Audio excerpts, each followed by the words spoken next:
This first episode of Marcus Talks About Games is brought to you by no one. This is the first episode, so I don't have any sponsors yet. But if you want to give me your money now, I can promise to regularly promote whatever it is that you do in a manner that has not yet been determined, and I don't know if the show is going to be successful yet, and if your money will actually yield any sort of meaningful return. But I can promise that I can talk about the thing that you sell eventually. It's like throwing your money at a loot box, except even more in your face and less satisfying to engage with.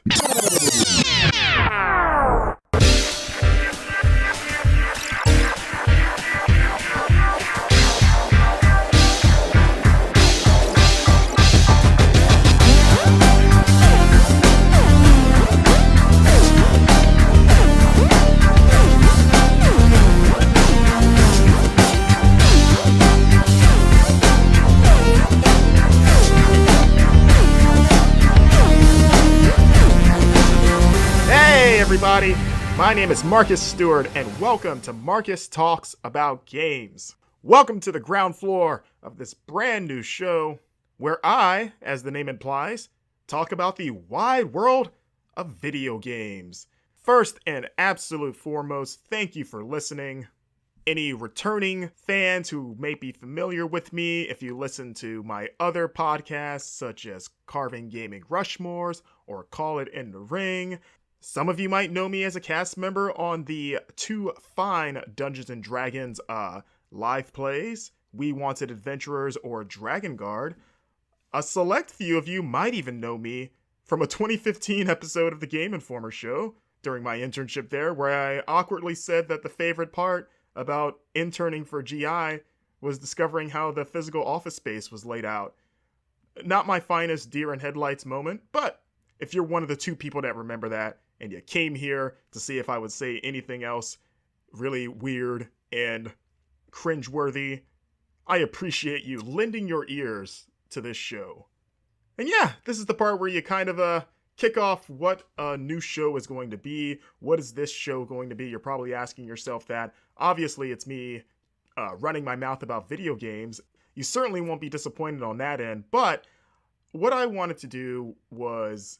So the reason I started this show is because I have a lot of thoughts and ideas and just general, a ballyhoo of video game knowledge and just stuff around the game industry that floats around my head on a regular basis.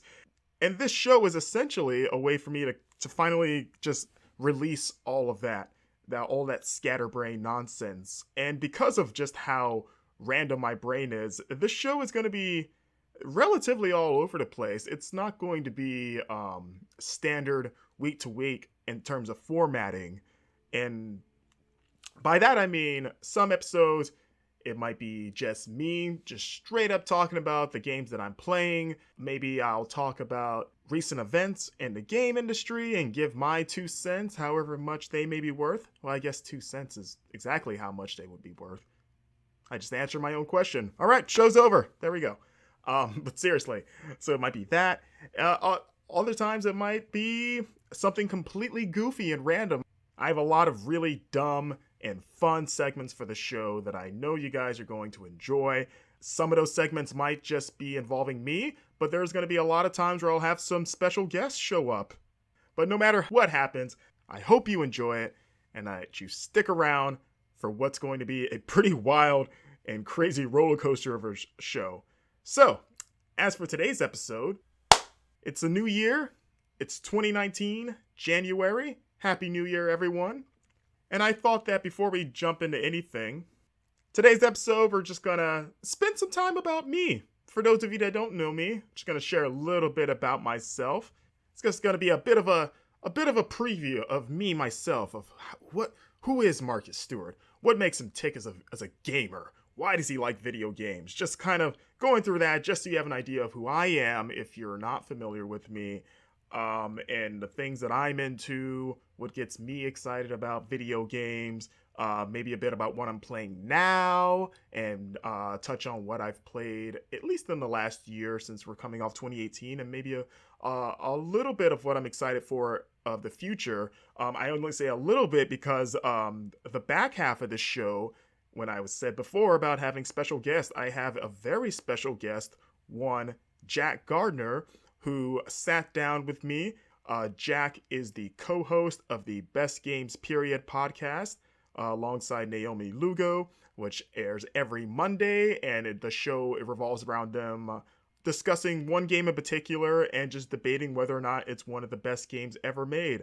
And we spent an exhaustive amount of time running through a list of the big noteworthy titles coming in 2019, and it's Jack and I sharing our thoughts on them. Jack has a lot of very interesting opinions, very outspoken, very opinionated, which is why I got her for this.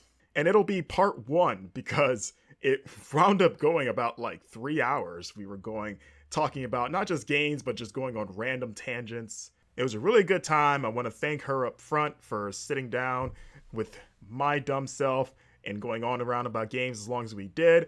And I know you guys are going to enjoy it. That said, time for the first part of the show, and as an egomaniac, it's my favorite part. I get to talk about myself. So, let me just sit under the spotlight for a bit. Let me just adjust the room, adjust the ambiance. You can't see this, but I'm turning off all of the lights right now, and I'm putting a dramatic light over myself because I'm, like I said, I'm a vain person. If it wasn't evident in the title, it's got my name in it. So I can't help but making things about me. That said, it's story time!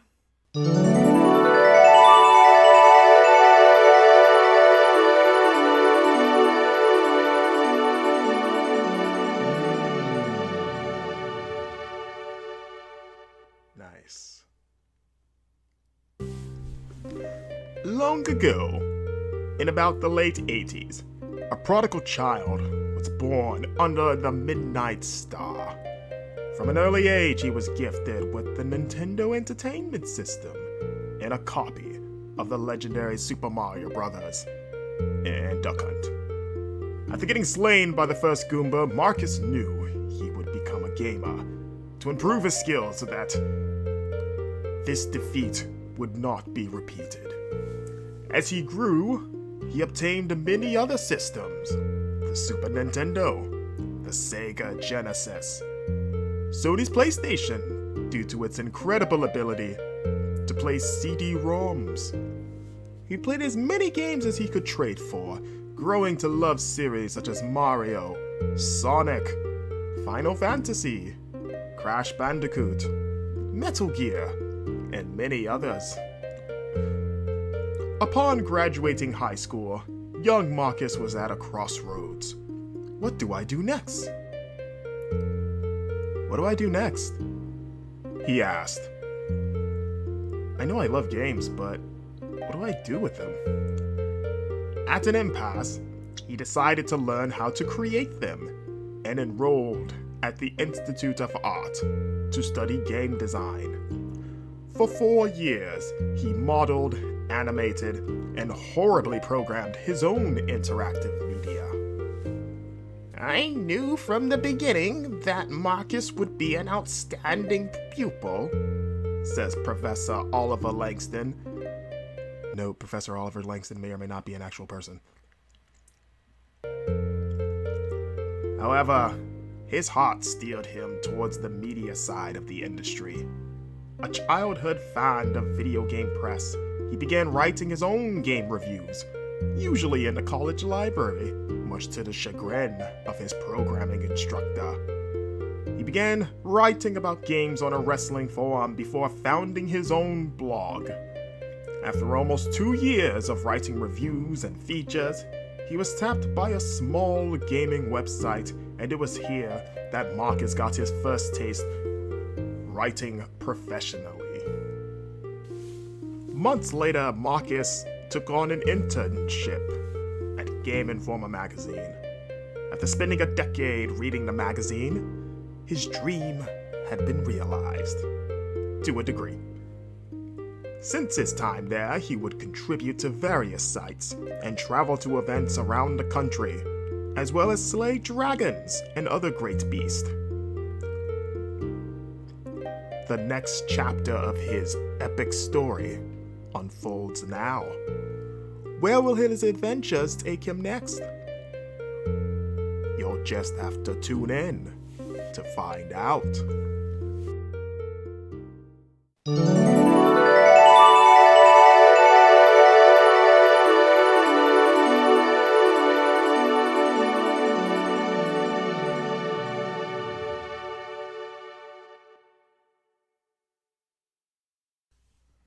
Or something like that.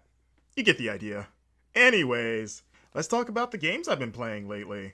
I have recently, and by recently I mean like just now basically, wrapped up the Resident Evil 2 one-shot demo.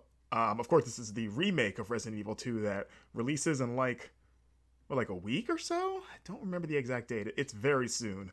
And I'm excited for that game. Resident Evil 2 is probably my favorite of the old school style Resident Evils, and I replayed it, what was it, like 2 years ago, maybe? I replayed it in recent times, I guess.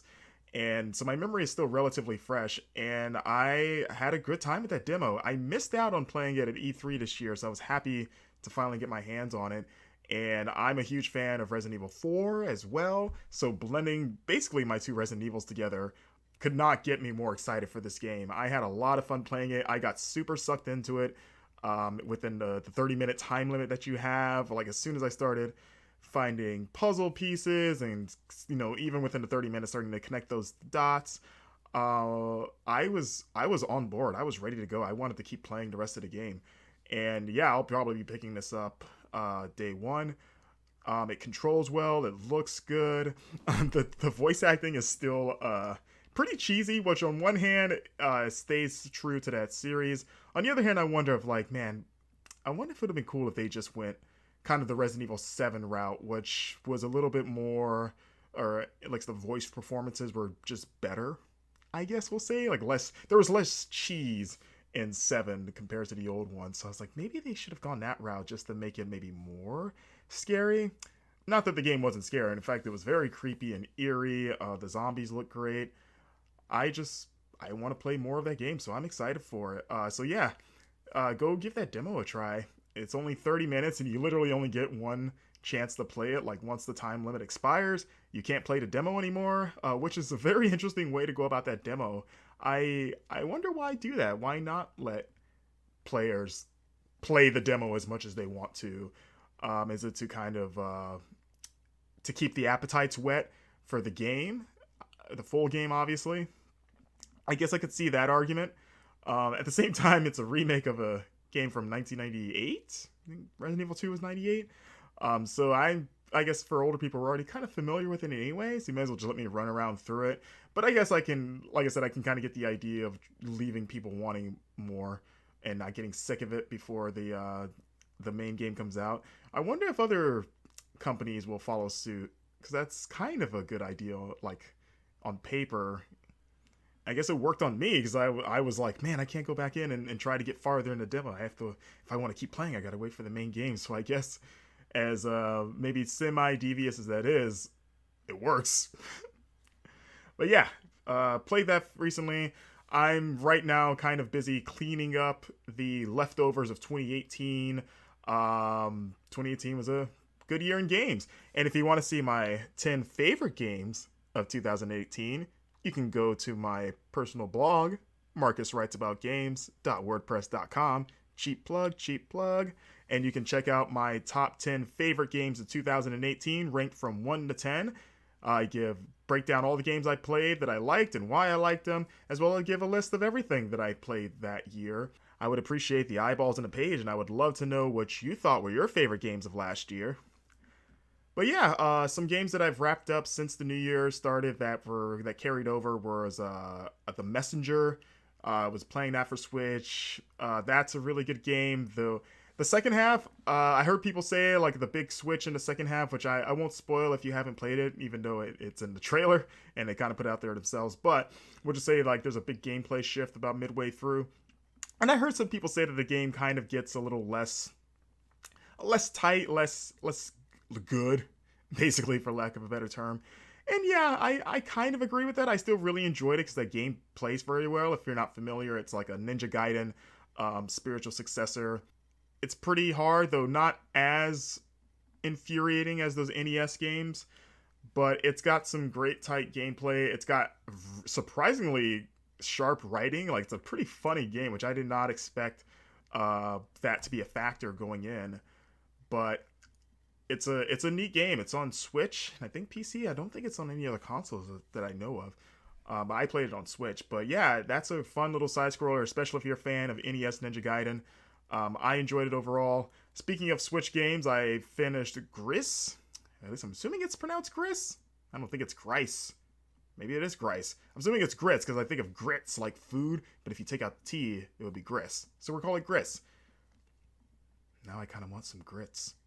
Anyways, it's a puzzle platformer with a very what's a cliche term you can use for something that looks really artsy and pretty? It's a very arresting art direction. It looks like a watercolor painting, like an animated film done with watercolor. It's one of those games that you should absolutely see in motion and not just still shots, because it's a very beautifully animated game. It's kind of got a little bit of vibes of like a Journey in terms of like it's a very kind of breezy platformer, but with some puzzle elements. Like I think it has just enough challenge to keep at least someone like me engaged, but also being a complete decompressing experience. It's something you really should go out of your way to see, to really believe. But it's a really great game. It came out very late in December. I think it was like mid-December that it dropped. But like I said, I believe it's only on Switch and maybe PC. But I finished that and I had a great time with it. I thought that the worlds were beautiful. I thought it played very well. There's some genuinely pretty clever puzzles in it. But I think it does a good job of balancing, making you think without making you without driving you crazy with trying to figure something out. Like it still maintains that like I said, like that very laid back tone where you're not going to be really busting your brain for long on anything, which is I think is a really hard balance to strike, combining two things like a puzzle game and just kind of like a more contemplative, relaxing game. I think it's really, really good. Right now, I have a bunch of games left over. I'm finishing up Starlink Battle for Atlas. Of course, that's the Ubisoft game with the model ships, and it's more or less a new Star Fox game, especially for me because I bought the Switch version, which literally has Star Fox in it, which is, to me, the way to go, especially if you're a Star Fox fan. This is like inadvertently the best Star Fox games in years. And like open world, it's kind of got like a No Man's Sky-ish. It's almost like kind of what people thought No Man's Sky, or maybe thought but hoped No Man's Sky would be at launch, where you're going planet to planet, you're flying into the atmosphere, you're scanning animals and collecting minerals, but you're also getting into dogfights. You can change out your weapons on your ship and unlock new stuff. You can level up your ship to get like different mods to like speed or armor and whatnot. And there's an actual story wrapped up. Like it really does feel like the pitch for this was like, let's just do the thing that a lot of No Man's Sky fans thought that they were getting, and let's just make that. But also let's put Fox McCloud in it too for Nintendo. And yeah, I think it's kind of like a surprise. I wasn't sure what to make of it when I saw it. I was like, oh, this looks cool, but is it like a kid thing? And it very much is a kid thing, but it's a good kid thing. It kind of has it kind of does like a Pixar thing, like a Pixar. What is a Pixar thing? Let's be more descriptive here. In terms of like being able to balance being appealing to kids and for adults, because it's definitely got that kid kind of like, or like kid focused writing and presentation, like kind of like a DreamWorks film, but there's plenty of depth in like the mechanics that would draw in any serious gamer. I'm liking it a lot. Like I said, I think it's kind of a pleasant surprise that there's been I feel like this could have been a pretty shallow thing just to sell the figurines, but no, there's some meat to this game. So I'm looking forward to finishing that. I'm still playing Forza Horizon 4, which I was on my one of my favorite games of last year, surprisingly, because I'm not into really kind of serious racing games, like other than Mario Kart and something like Blur, Mod Nation Racers. Like I just kind of prefer more goofy stuff. But Forza Horizon 4 has been a lot of fun. I think a lot because it combines open world mechanics, which I'm a big fan of open world games, with some really tight driving, and it's a gorgeous game too. Like the season stuff is really well done. It's surprisingly more substantial than I thought it would be when I heard that initial pitch. And it's a fun game just to jump in and, at least for me, spend maybe an hour just banging out a few races or just like killing a podcast and just driving across that British countryside. So I'm playing through that. I've got Mutant Year Zero, which I started but then had to put down to finish Red Dead Redemption 2. So I want to get back to that. That's that kind of turn-based strategy game. It dropped on Xbox. It's if you have a Game Pass subscription, it's part of that. That's how I'm playing it, because I subscribe to Game Pass. But I played like maybe the first couple hours of it and liked it so far. I haven't really had any major issues with that, but I was thinking about it yesterday and it's like I kind of want to get back to that. I finished, man, this is like a laundry list of things. Like I said, playing a lot of stuff. I'm always playing. If one thing you'll learn about me is that I'm always playing several games at the same time. I just love playing as many games as I can get my hand of. I love video games, it turns out. So that I started a ridiculous podcast around the very subject. It's kind of crazy. But I finished the Destiny 2 Warmind recently, which was the first expansion that dropped last year. I played Destiny 2 for the first time last year in general. Got it for free for PS Plus.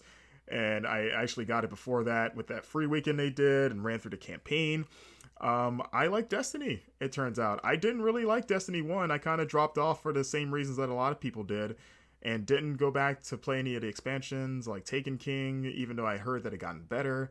And after 2 went for after Bungie and Activision were basically throwing 2 at people's faces back when Bungie and Destiny were still married and are now in the midst of a very bitter divorce, with the 2 Destiny children awkwardly watching mommy and daddy fight at the dinner table and pretend that everything is okay. I've gotten back on board with the series, or I guess I've gotten on board in general, because I was kind of half on board with Destiny 1.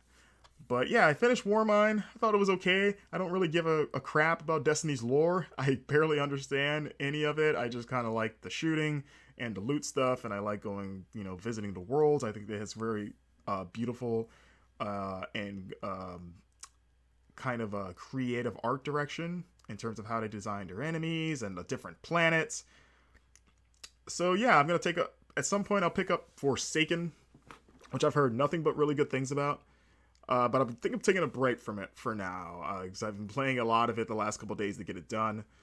The last thing I wrapped up was the final DLC for Spider-Man, better known as Marvel Spider-Man, by Insomniac for PlayStation 4. That was one of my favorite games of last year. Spider-Man's my favorite superhero ever, has been since I was a kid. So I was very excited about that game going in, and I loved it. And it's one of the very, very rare games, like very rare, that I bought the season pass for, because I knew I would want to keep playing more Spider-Man as it came out. And I thought that the DLCs were okay. Like, they're decent. Kind of center around like Black Cat and Hammerhead, who's a kind of underutilized villain, and as well as Silver Sable, who appears in the main game. And I thought that they were totally acceptable side stories, nothing fantastic. The biggest disappointing thing is that they all kind of follow the same formula, instead of they all offer the same types of challenges as the main game does. And by that I mean, like, here's some new gang hideouts, or here's some new collectible that you have to find and stuff like that, which kind of wore out its welcome by like the end of the second one, and then definitely the third one. I still finished most all of it, pretty much just to get the suits. But I thought this final one was a pretty solid end to a pretty, like, okay DLC offering. Like, if I could give it, if you see me holding up paper scores, 1 out of 10, give it like, 6, maybe 7. Totally fine, but maybe not something you need to go out of your way to play unless you're really into that game. But yeah, with that, now that I am officially kind of done with Spider-Man, it's free to be up to move on to other things. Some stuff that I have to play that I've started, just real quick, are like, oh, you know what? I just remembered on my Switch, I bought Diablo 3, and I just started that. And I've never played Diablo 3 before, and I've been enjoying it quite a bit. I bought Diablo 3 for PlayStation 4 a few years ago with the like Ultimate Evil edition, I think it was called. It had like that first big expansion as a part of it. And I bought it with every intention of playing it because I do enjoy dungeon crawlers despite not having ever played Diablo, which is like the king of dungeon crawlers. And then it just slipped into my backlog, which, I imagine if you're a big video game enthusiast, you can relate. Sometimes you can't get to them because you're playing other things, and then it gets more and more buried. And that's what happened to Diablo 3. Every time I would try to keep it in my kind of like stack of games that I keep in front of the TV to kind of remind me, like, hey, you should get to this someday. But then the stack, it kept getting buried more and more into the stack to the point where I eventually just sold it. I was like, okay, like I'm not playing this now. I should probably just sell it. And then if I really get the itch to play it, I can just buy it because it's always like relatively cheap. And then when they first teased that Switch version, last year I think it was, the if you remember, there was like the tweet from Blizzard that had like the Diablo nightlight that was turning on and off, and everyone was like, that must mean it's the Switch version. And then of course they were like, no, that's not what it is, which was hilarious. It was like, well, what the hell else could it be, unless you actually are going to sell that nightlight, which might have been what still might have been a more exciting announcement than the Diablo mobile game. Psh, psh. That's when you cue in a rim shot. I could edit that in, but I don't think I'm going to, so I'll let you do it for me. Anyways, so yeah, when they announced the Switch version, I was actually really excited for it. I was like, oh, like, if I'm ever going to play that game, that's the perfect platform for that. Just the idea of being able to lay in bed and play a really fun dungeon crawler sounds really appealing. So, it came out last fall, a few months ago now. And yeah, I picked it up a couple of weeks ago, and I've been playing it. I'm liking it a lot. It's a very good port. It runs very smoothly in handheld mode. Some of the text is a little small, but I can read it pretty fine. It's not as bad as I had heard, at least for my eyes, I guess. But yeah, like half the time I've been playing it just in handheld, just laying in bed with a podcast or something like that. And it's a great game to just kind of mindlessly go around and just murder things. I got a sweet monk lady. It took me forever to decide what class I wanted to be because I was torn. It was like a 3-way tie between the monk, I'm trying to remember the classes, the savage, I think it was, like the warrior race, and what's the long range race that look like dark evil people, like they look like rogues. I can't remember. Is it scoundrel? No. If you're a Diablo fan, you know what I'm talking about. They have like hoodies and they use crossbows. It was those three because they looked like the 3 coolest people. And then I settled with the monk. And I picked a lady whose name is Shashinka. It's a randomly generated name because I'm like famously awful at making up good names in video games for some reason. I always have been. I don't know why. And I was also feeling kind of lazy and I did not want to slave over a name here. So I was glad that they had randomly generated names, and Shashinka sounded like a cool name. Like, just say that, like, Shashinka! Sounds good. If you scream it epically, which you probably shouldn't do, especially if you're, like, at work or something listening to this. Might have some judging glares from your coworkers or just anyone in your general direction, and then you'll have to explain what the hell Shashinka means. So yeah, don't do that unless you're in a Shashinka safe zone. But I'm a couple of hours, or not a couple, I'm more than that, like a few hours in. I don't know where I am, like main story wise. Like I'm hanging out with the girl in the cutscene. Her and I are doing a thing right now. But I'm pretty sucked into that game right now. It's probably my favorite game that I'm playing at the moment, honestly. So I'm looking forward to playing with that and kind of sharing with you guys how my first outing with Diablo, which is actually kind of my first real outing, or not my first real outing, but my second real outing with Blizzard in general. The first being Overwatch, because I never had a gaming PC growing up. I never played WoW or Warcraft or StarCraft or the other Diablos until they started coming to console. So it feels good. I feel as someone that's played a lot of games and tries to play as much. Blizzard was always a publisher that felt like a weird gap in terms of like I've never really played any of their stuff just because of how inaccessible it's been to me. So yeah, that makes me cool, right, guys? Like I can go to BlizzCon now and I can talk about two games, but there's two big games. I won't be a complete poser. I can like wear a Mercy t-shirt while talking about Shashinka and telling everyone what a great name that is, despite having not picked it.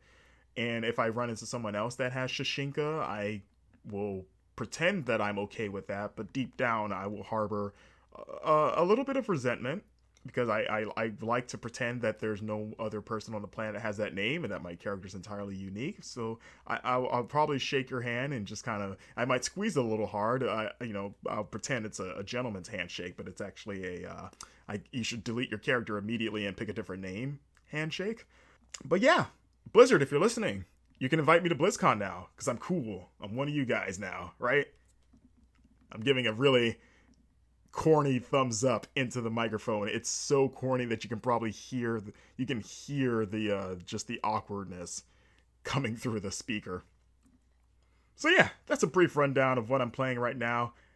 And I would love to hear what you guys are playing and what gets you what gets you going, because that's one of my favorite conversations I love having with people, honestly, is just talking about the games that they're playing. Like anyone that knows me probably has noticed this, but I love just picking their brains. Like, tell me what you're playing. What do you like? What don't you like? What are your favorite kinds of experiences? So this will be like an every week thing, probably, despite all the other weird nonsense that'll happen on the show. This will probably be the one constant, I guess, is me sharing what I'm playing and just, encouraging you all to share, to reach out and say, hey, Marcus, I'm playing this, and this, and I think it's the best thing ever, or this is the complete trash fire that I wish that planet Mars would crash into and wipe it from the face of existence. Either or is okay with me because it'll be a fun conversation regardless. Now, with that said, now that we've got kind of the first portion of the show out of the way and we're done talking about the games that I'm playing now, let's talk about the games that I'm going to be playing in the future, hopefully, that will all be incredible games, fingers crossed. And with that, we are going to take it to my conversation with Jack Gardner as we begin part 1 of our 2019 Game Preview Spectacular. Enjoy. Hey everybody, we are back. I am not alone this time though. I am here with one half of the host of the Best Games Period podcast, one Jack Gardner. Hi. Hey, how are you? I'm dandy. How about yourself? I'm dandy too. I mean, maybe I'm not dandy because you already said that. I am a different adjective. A different adjective to describe that pretty much expresses good. the definition of being really good. And speaking of good, 2019 in video games. As looking at it on paper, it's looking pretty good. Does it look as good as 2018 was? If everything, I mean, on paper, yeah, why not? I thought 2018 was a pretty good year. So, yeah, I mean, if everything pans out, there are some really big stuff coming out next year. And there could be stuff that, that has not been announced that could launch next year. I think in December, we kind of have that, if like surprises like Ashen and Below just coming out of nowhere. So that there's always a chance of something like that happening. But as it stands now, just kind of scanning through, a list of releases, there's like, oh yeah, there's that. That looks good, and there's some like weirder stuff that looks promising. So yeah, why not? I'm an optimist. I think it's going to be even better than 2018. What do you think about that? I think, with the amount of weird stuff coming out next year, you might be right. Like, there's a lot. I don't think there are as many big titles that I'm as excited about as 2018 had. But there are a lot of like smaller ones in 2019 that could be like, it could elevate the year or bring it down, depending. So, could go either way. It's a toss up for me. Okay, I got you. And in case it wasn't clear, what we were going to be doing is Jack and I are going to be going down a list of 2019 game releases and just kind of giving our 2 cents, just thinking about what we think of them and how they're going to stack up. And these are games that, this is not a complete list of everything that's coming out in 2019. I kind of cherry picked, and by cherry picked, I think I wound up at like 60. But I did cherry pick the stuff that I felt was noteworthy. And also, these are games that I kind of had to make sure were at least had a release window of 2019. So something like The Last of Us isn't going to be on here, because that's, even though that seems heavily implied to be next year, that's still not been like directly confirmed. Like, that still is TBA officially. Yeah. So even though 2019 seems like a pretty decent bet, like this time next year, we'll say. So keep that in mind in case you're wondering, like, why isn't he talking about The Last of Us or anything else that that you might be listening for? If you're actually asked why didn't he talk about Final Fantasy VII Remake, I envy your innocence and naivete. That game is gonna come out on our deathbeds. That's when that game is coming out. They're going to be passing it out at our funerals in the pamphlets. Like, everybody gets a copy for attending our funeral. Also, it's going to be a tabletop board game a la Candyland by the time they're done reinventing it. So that's don't put that evil on us. Ricky Bobby, don't do that. You know, it'd be great if they actually did like a below thing of like, here's this thing that's been in development for years. Also, it's coming out next week suddenly with no build up. That'd be a great sign. That would be amazing. That's not going to happen, but that'd be amazing. So, and the reason I invited you, Jack, of course, like I said, you co-host The Best Games Period, which releases every Monday? It's every Monday, yeah. Except this past Monday, but that's because it was a holiday, dang it. Yes, and at the time you're hearing this is December 29th at the time we're recording this, so it's just past Christmas and right before New Year's. We're in that nice little mid-zone of holiday, that holiday era, I guess we'll call it, for lack of a better term. The holiday nook, that's a good term for it. I think I bought one of those in Animal Crossing. And so yeah, you alongside Naomi Lugo, your co-host friend, who we tried to get on this. Unfortunately, she is a bit under the weather at the moment. Yeah. And yeah, you know, it's almost, I almost in my mind said rest in peace, but that is not. That's dark. I have no idea why I thought that. I was going to say like rest in peace, Naomi, but she is not that sick. Just to make that clear. I don't even know if she's sick. She just lost her voice. Yeah, or she's not feeling well, just in general. But she is not dying. Just want to make that clear. Hi, Naomi. Aren't we all dying, Marcus, if you think about it? Hopefully I can live long enough to play all the games that we're about to talk about. Except for Final Fantasy VII. Except for that. That's not happening.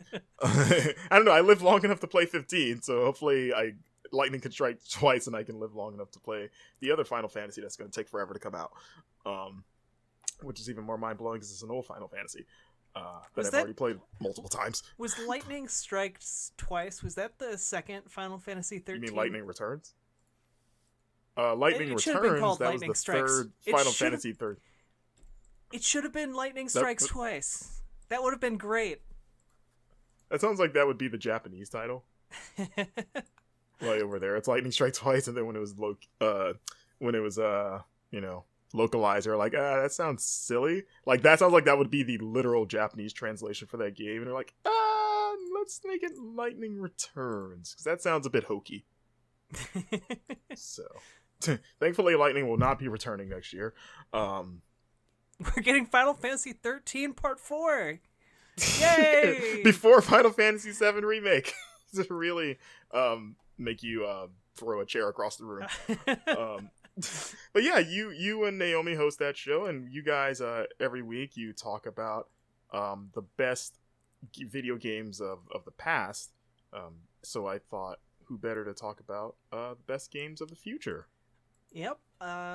We are also soothsayers, so we can pierce the veil of the future, and that's how. I don't know where I'm going with this. I was just started saying words, and I got lost. I don't know how to bring it home. That train went off the rails real quick. That dog won't hunt. Mm-mm. You know what, we can start? How about we just jump into our first game? 'Cause we got a lot to cover. And the way I have these organized is that these are in alphabetical order. These are not release order, just to make that clear. So we're starting in the A's because that's what the alphabet starts with, in case you're not aware. Is there a reason it's alphabetical instead of release order? One, it was just when I was putting this in an Excel sheet, it just made it easier for like organization's sake. And also because there's a lot of like half of these games don't have like hard dates. So it would get weird after you get past like the actual like like the actual like calendar order, and then like everything else is like 2019, no idea when. So they just kind of, it was like like, so just to make it just easier. Gotcha. All right, so first game, Ace Combat 7, Skies Unknown. There's a new Ace Combat game. It's been a long time since the last one. I think this is the first one of this generation. I'm pretty sure. 6 was PS3 and Xbox 360, right? Yeah, I think the last actual Ace Combat game was Ace Combat Infinity, which was a free-to-play Ace Combat game on the PlayStation 3. And I'm super excited for Ace Combat 7. Ace Combat is like one of my top franchises of all time. I did not know that. If you haven't played Ace Combat before, ignoring 6 and Assault Horizon, which was really pushed hard for some reason, the core Ace Combat franchise is basically a Metal Gear Solid plot, but you're in a plane. And it's arcade. It is a flight sim that goes really, really hard on visual realism, but you're in a plane that has like 80 missiles in it, and it's also like an arcade style flying game. And the premise of all of these is that you are like some sort of like up and coming pilot in a fringe organization, and through the course of events you get thrust into this pivotal position as like the ace pilot for some sort of faction that is gonna defeat a bunch of bad guys that usually get their hands on some sort of giant super weapon. And for example, in Ace Combat 5, not only do you defeat a giant submarine that can launch unmanned fighter plane drones, but you also take on a giant flying aircraft carrier, and you also have to fly your plane into the heart of a mountain that is about to launch an ICBM armed with nukes, and you have to fly like Death Star trench style into this mountain and blow it up from the inside and fly out the other side as like these giant metal doors are closing. It's great. It's fantastic. And then the very last mission has you shooting down a massive satellite that is, while you are also being attacked by like a rival ace squadron of pilots. And so those are the kind of shenanigans you can expect from Ace Combat 7, and I'm super excited about it. Okay, that is way more exposition than I ever expected from an Ace Combat game. As someone that's very much on the outside looking in with that series, I remember seeing the trailer for 7. I was like, wow, this is a lot more story than Oh, I knew there was with this series. And now hearing you talk about it, it's like, okay, this isn't just a new thing with 7. I'm like, or maybe they're adding story to this game. I guess that's just a part of the course. Oh no, The only no! Like I think Ace Combat 5 was one of the few games of the PlayStation 2 generation that made me cry because wait, 5 was PS2. That far yeah, back? yeah. Oh wow. Jeez. One of like part of what made 5 really cool, and by the way, 7 is a direct sequel to 5. Is that as a pilot you could answer your co-pilots. It was very heavy on interplane chatter, and so your different Like Star Fox. Yeah, I mean it was basically like Star Fox, and over the game it like built up your different wingmen, and like at one point one of your wingmen gets shot down in the mountains, and during the mission that you're flying to like give her air support, like you're seeing like her just surviving on her own in the wilderness, like there are cutscenes and stuff. It's really great. But then there's a scene like right in the middle where one of your wingmen basically has to like kamikaze straight into like this death weapon, and it's super super sad. Or actually, no, it doesn't kamikaze.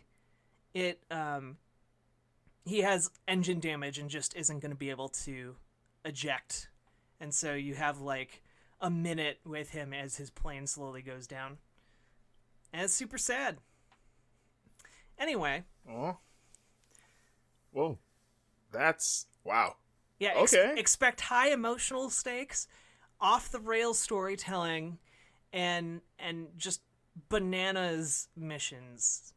I'm excited. And you don't have to wait long, because it releases January 18th. Also, I've actually played Ace Combat 7 in VR.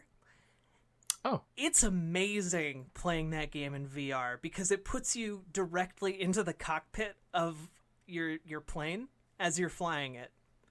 And it's super fun. Okay. Yeah, I guess it's coming to PSVR and all those platforms. I guess only because it's a PlayStation series. Yep. Yeah, I guess you could play that in VR. Wow, that game, you would say you made me more interested in it than I was 5 minutes ago. So good job on that.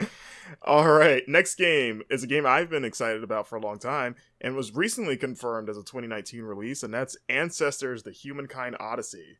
This got its 2019 release window at the Game Awards, and it's been floating around for years. This is Panache Digital, which is the studio founded by, I always butcher his name, I apologize, but Patrice, is it Desilets? Do you know how to say his last name? But he's one of the principal creators of the Assassin's Creed franchise. Was at Ubisoft for a long time. Yeah, I have no idea how to pronounce his name. Yeah, I'm sorry, Mr. Patrice, if you're listening. But yeah, this is the kind of like survival open world Birth of Humanity game where you're playing as like pretty much you start off in Africa at like the dawn of like apes and I guess bipedal creatures in general, and kind of playing like pretty much the origins of humanity. And then as the game progresses, you're playing through different eras. Like there's time skips like thousands of years forward, and now you're at the next big kind of milestone in human evolution, and then forward again. And it's been around for the last several years. It's popped up at E3 now and again. Actually, if you listen to Carving Gaming Rushmores when we did our E3 episode, I predicted that it would be on Microsoft's stage.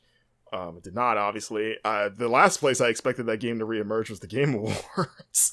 But it did.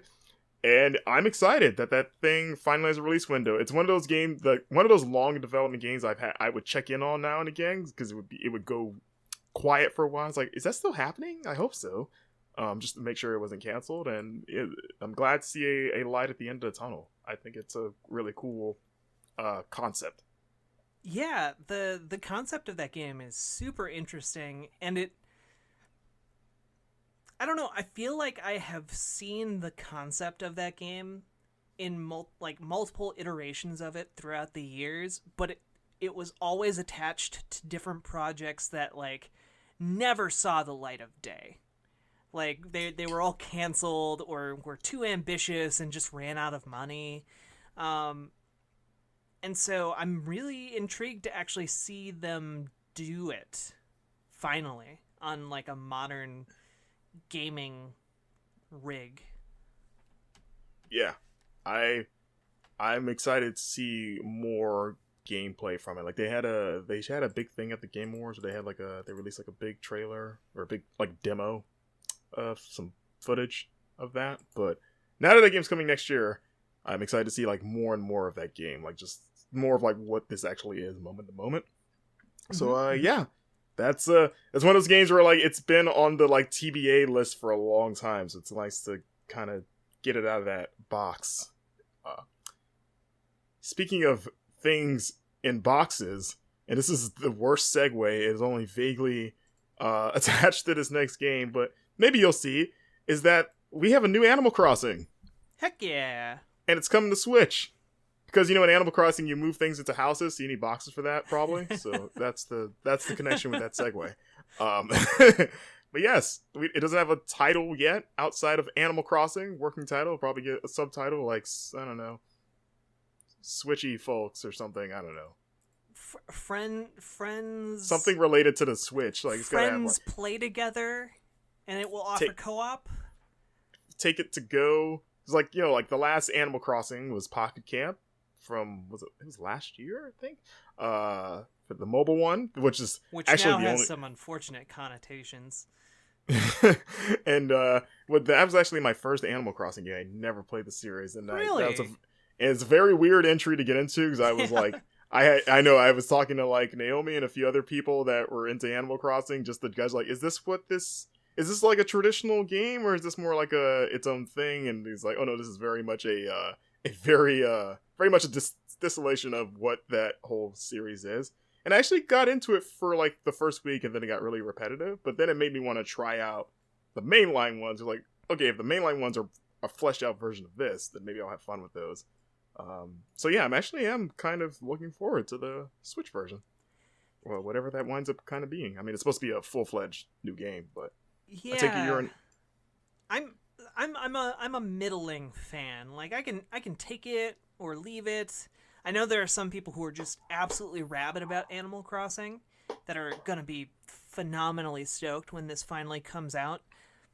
I'm not that, but I'm interested to see what new twists they can put on the Animal Crossing formula, because I played the first one like crazy, but I haven't ever really felt the urge to go back and play any of the subsequent ones because they didn't really seem like they were adding that much to the core experience of what I had gotten initially.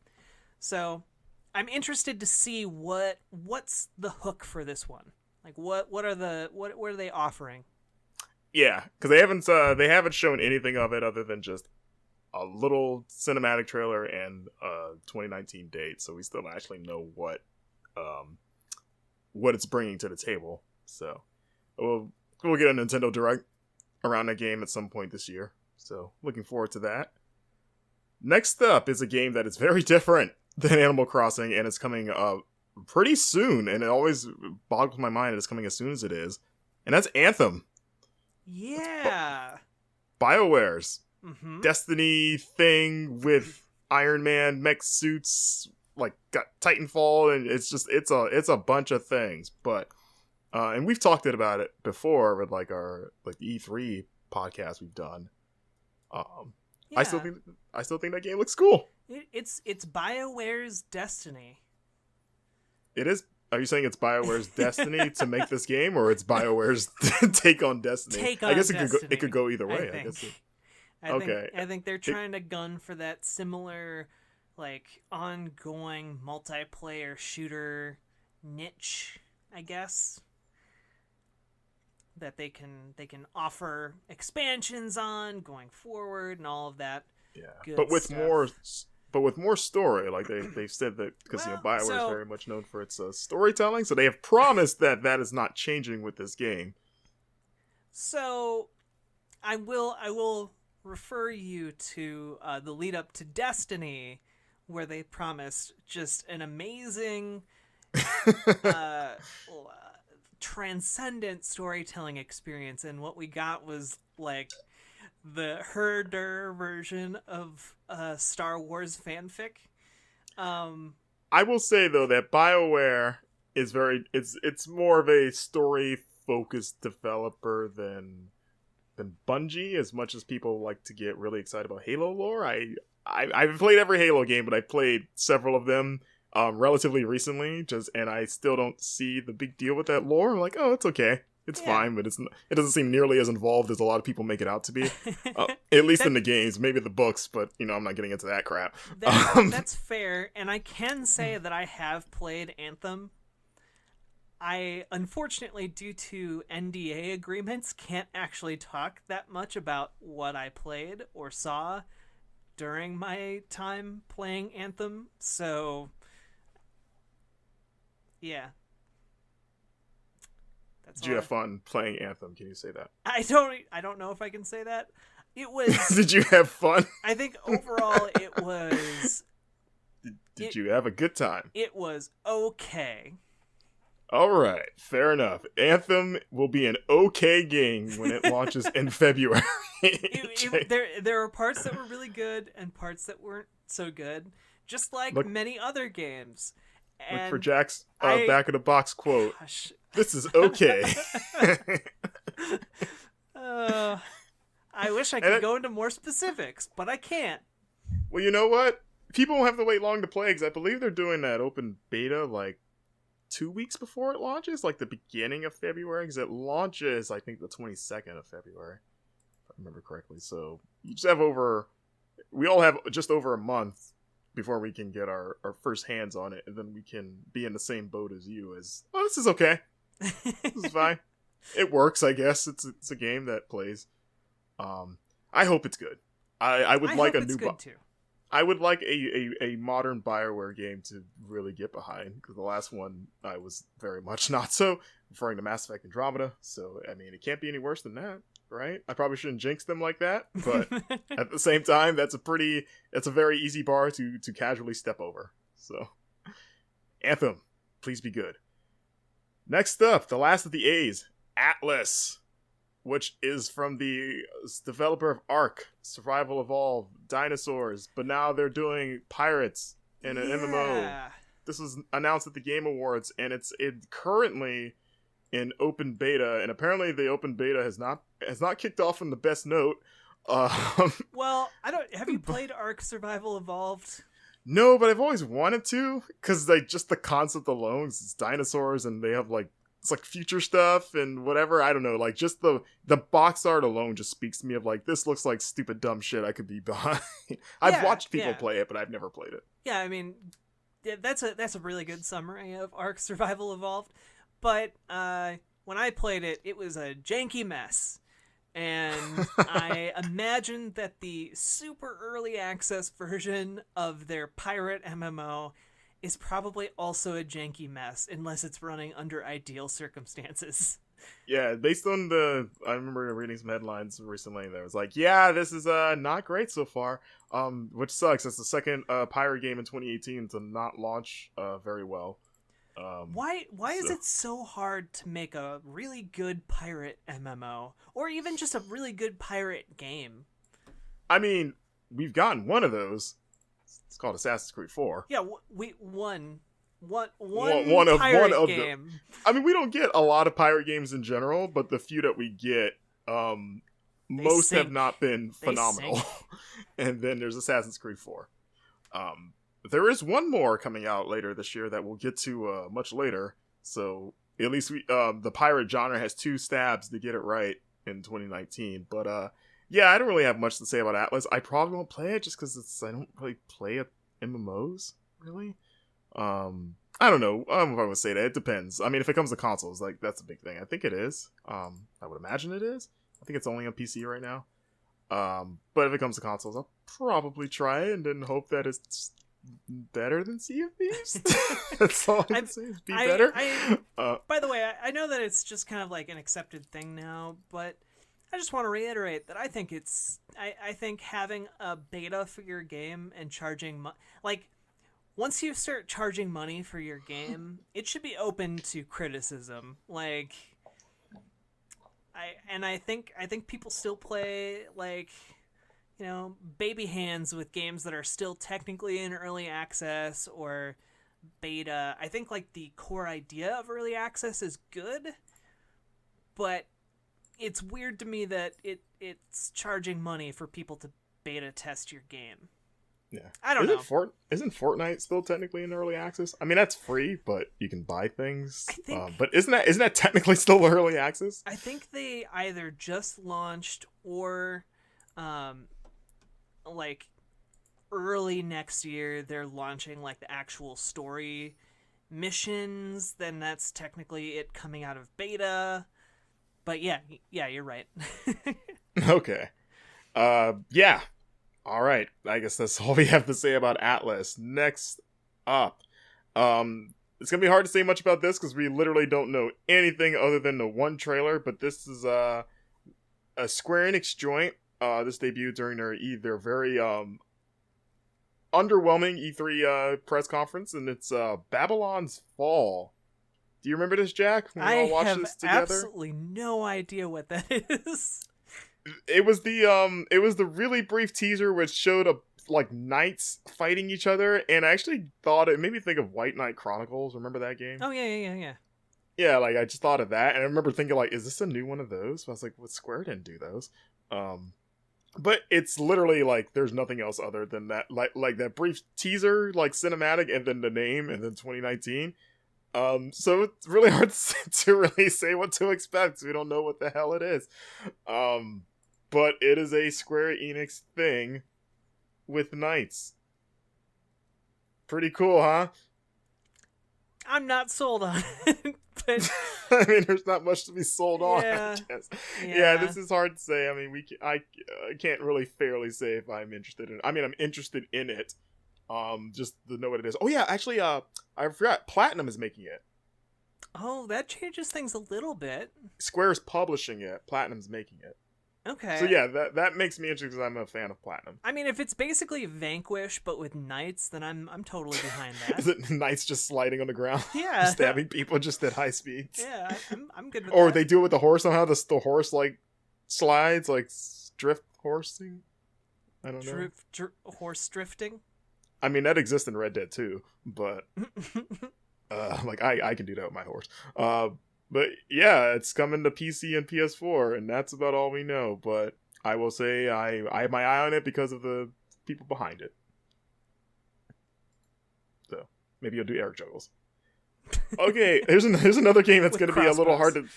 Yes. Here's another game, kind of like Babylon's Fall, that we literally know nothing about other than that it's happening, is the new Battletoads. Which I'd forgotten was happening until I was looking up stuff for next year. I was like, "Oh yeah, that's right. They're making a new one, and it's slated for this or next year." My big question is why. I mean, people have been asking for it forever. And again, why? Because people want a new Battletoads. I mean, this feels like Shaq Fu all over again. Oh, Battletoads was actually a good game. When you play by yourself. when you play by yourself, it's a totally solid beat 'em up. Actually, because Battletoads, its reputation is with the co-op, because it's not a great co-op game, primarily because of the friendly fire, and also of course the infamous hover bike sequence. If you want the true co-op Battletoads, the arcade version is legitimately really fun. And the only way you can play that is on Rare Replay, because it was only on arcades, obviously. But I think the Rare Replay is the only time it's ever come to consoles. And I remember getting Rare Replay and running through Battletoads Arcade with a friend, and I was like, oh my god, this is way better. Because one, you can't hit each other, and it's designed from the ground up to be a strictly co-op game. And it looks way better graphically. Like, it looks really nice. So, there is a really good Battletoads game out there. It's just that not a lot of people have played it. Okay. So if it's like that, and less so like the NES version, then they've got nothing to worry about. But I mean, I forgot Rare makes. Oh wait, yeah, it does. Rare makes Battles because it's on Rare Replay. So Rare, Sea of Thieves obviously not great. So this time this is them returning to something that they've done. or at least I don't know how many of the original Battletoads developers are still at Rare, but you get what I'm saying. It's could be cool. There's been there's been obviously like a renaissance of beat 'em ups that have come and somewhat left since Battletoads heyday, but there are so many modern things that can pull from to make a good one of these. I can't muster up very much enthusiasm. I'm sorry. I feel like though in this day and age, because it always made me weird as a kid, like being a Ninja Turtles fan. Like, why are there only 3 Battletoads? It's such a weird number to me. Like, especially, and it's only gotten weirder in modern times. You just expect like, oh, I want 4-player couch play, like not 3-player. Like that's just an odd number of players. Like, oh, you know what I mean? Literally an odd number of players. Yes, that too. It's like, would you like? It's like almost like, can you create a new Battletoad so you can do 4-player, but then that be betraying the series, or I don't know, just add a new character in general? So are you imagining that it's basically in that arcade retro style of brawler? Or are you because like in my mind, when I imagine like retro game remade for modern consoles, I think like they're the disastrous attempt to bring Golden Axe into the modern era. Oh, that like the PS3 one? I think it was Beast Rider. It's called. Yeah. Oh, I played that. That game sucked. Yeah, I was so mad 'cause I like Genesis Golden Axe quite a bit, and Same. that game was not good. No, I remember not finishing that game. I hope it's not going to be that. I think Rare will just do like a kind of like in the way like Spyro and Crash, like just do a nice one of those. It might even just be a remake of the NES one. We have no idea. It could just be that, which could work as long as you just tweak some of the bullshit from that game. Yeah. So, but yeah, I think it's cool. Why? It's kind of like it's like why, but also like why not? It's not like Rare's got anything else going on. It's either this or Mercy of Thieves updates. What do you want? Was Ukulele not a huge success for them? That wasn't Rare. That was like right. ex-Rare developers, like the people that worked on Banjo that left. That formed their own team. It's kind of Rare basically, but like not in name. I think that I just associate Grant Kirkhope with Rare. And so I know he does a ton of Rare music, but the fact that he worked on Banjo too. Yeah, he did. He did the music, or not Banjo, but for Ukulele. Sorry. Yeah, he did. Whenever he's attached to something that's like vaguely a platformer, I'm like, oh, it's a Rare game. Fair enough. I'm a good video game journalist. Yes, you are the best. Shout out to Grant Kirkhope. Yeah, Battletoads coming back to your screen, punching with their weird oversized fists. 2019. Speaking of modern takes on retro ideas, Bloodstained, Ritual of the Night. It's coming out next year. It was originally supposed to come out this year. It got delayed. In the meantime, we got that kind of prequel game, Curse of the Moon. Yeah, which was so Bloodstained Ritual of the Night is Koji Igarashi, who is kind of the mastermind behind Castlevania Symphony of the Night, and then a few subsequent games, like pretty much a lot of the games that retain that symphony style after that game. This is basically him doing a new Symphony of the Night without the name. Very much like in a Mighty Number 9 sense. And the Curse of the Moon was kind of like a throwback to NES Castlevania. Yeah, and you played it, right? I did. I finished that game. Was it good? Yeah, it was fine. It was solid. It was a fun little throwback. That doesn't sound like a ringing endorsement for the full game, though. I mean, it's a very different game than kind of how NES Castlevania is very different than Symphony, because Symphony very much changed that series. It's two very different styles of two very different eras of Castlevania, whereas Curse of the Moon's more the linear, level to level, and then, Bloodstained's going to be the Metroidvania with the RPG stuff, like equipment and stuff. I have played Bloodstained 3 years ago at E3, actually. 2016 I played it, like a demo of it, and I liked it. I had fun with it. I'm a huge Symphony of the Night fan. I love Castlevania in general, but Symphony is one of my favorite games of all time.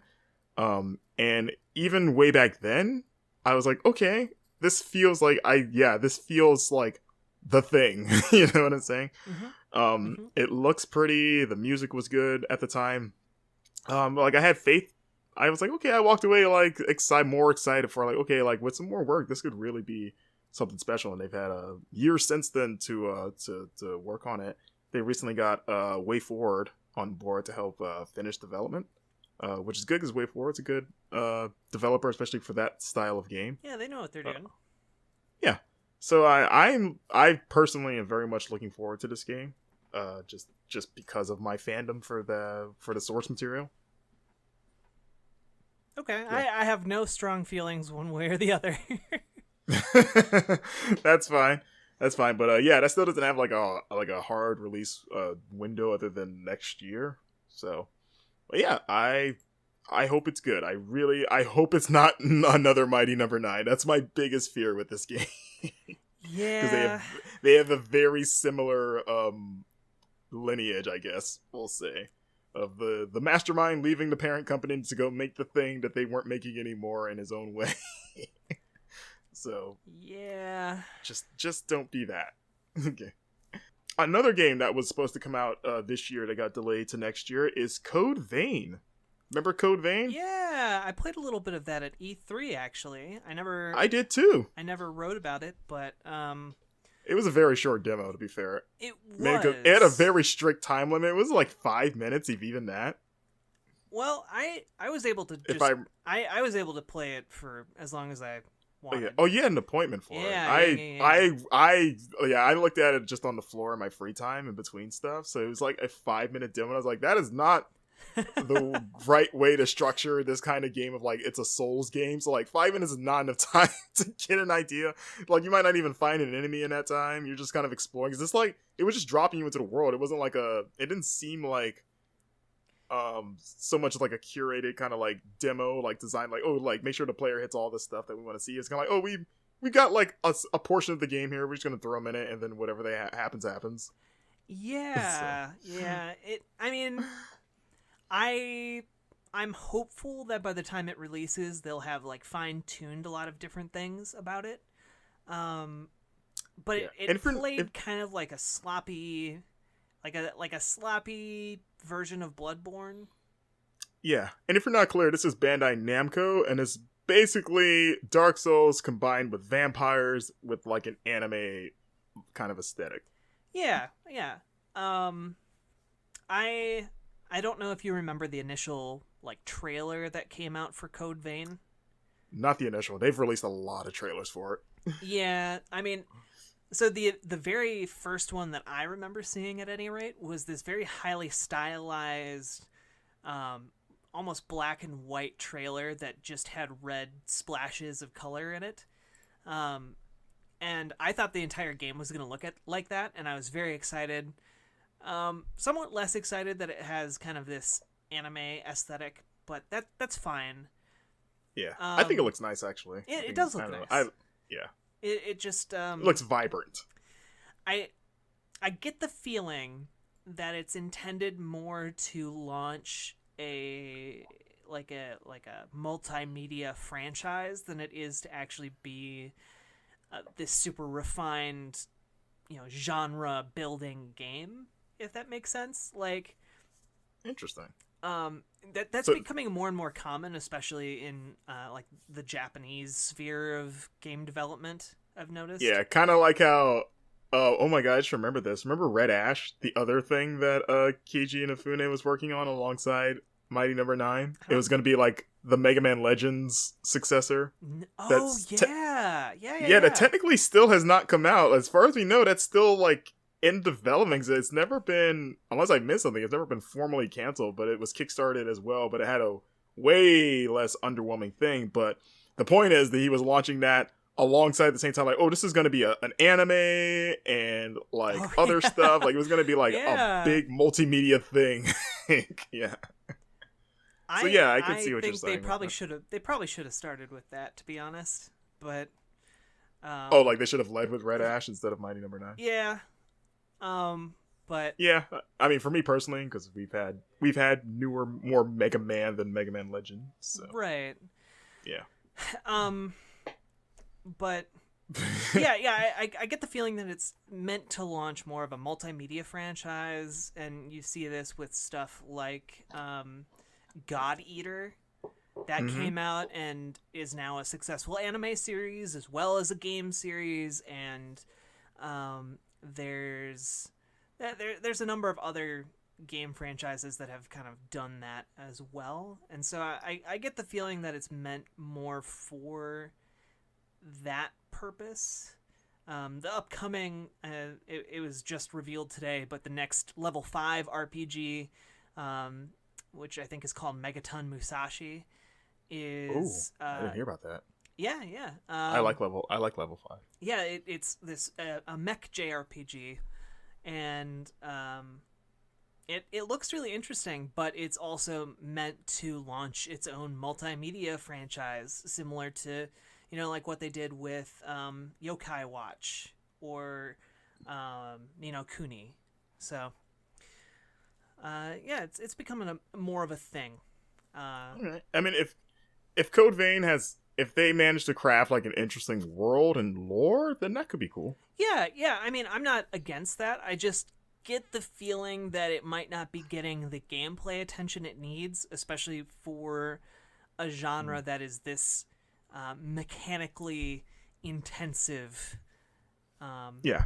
Well, hopefully that delay, because I think this is the second time it's been delayed. Hopefully that's to kind of like address that stuff. Yeah. If that is indeed the reason it's been delayed. Like that gives me sign that they're not just kind of spitting it out there just because they want to do that, and they're actually kind of like, no, we're gonna take our time and like polish this up. Right. So, but yeah, I'm looking forward to it. I'm a sucker for kind of soulsy games, and this seems like different enough, like just in presentation and the theme of like the blood stuff. Like, okay, like this isn't just another one of those. Like it's got kind of its own identity. So I hope it pans out, because I think I like seeing some growth in that kind of subgenre. Next up, do you remember this one? Concrete Genie. I have no idea what this one is. So this was announced 2 years ago is a Sony game. I believe it was either PSX or the Paris Game Show. I think it was Paris Game Show, but it was like, it's this kind of cartoony, I won't say cartoony, but like, it's this little boy who graffitis like this amazing art on like buildings, and he looks like the spitting image of Delson Rowe from Infamous Second Son, like down to having the same like beanie and also the graffiti thing. Like everyone's saying, like, is this Delson Rowe? Like it looks like if you took Delson and put him inside of like Coraline or Paranorman, like that style of animation, and then spat him out. That's kind of what this character looks like. But it uses the PlayStation Move a lot. Like interesting. Okay. Like you're using that to like paint, and then what it is like whatever you like, the artwork comes to life, and then that's how you like that's how you like progress, is like using the pictures and the artwork to like solve puzzles and to like explore and do stuff. It's got a cool look. It was at they haven't shown it, or I haven't really seen it since that initial reveal, and it's kind of popped up now and again.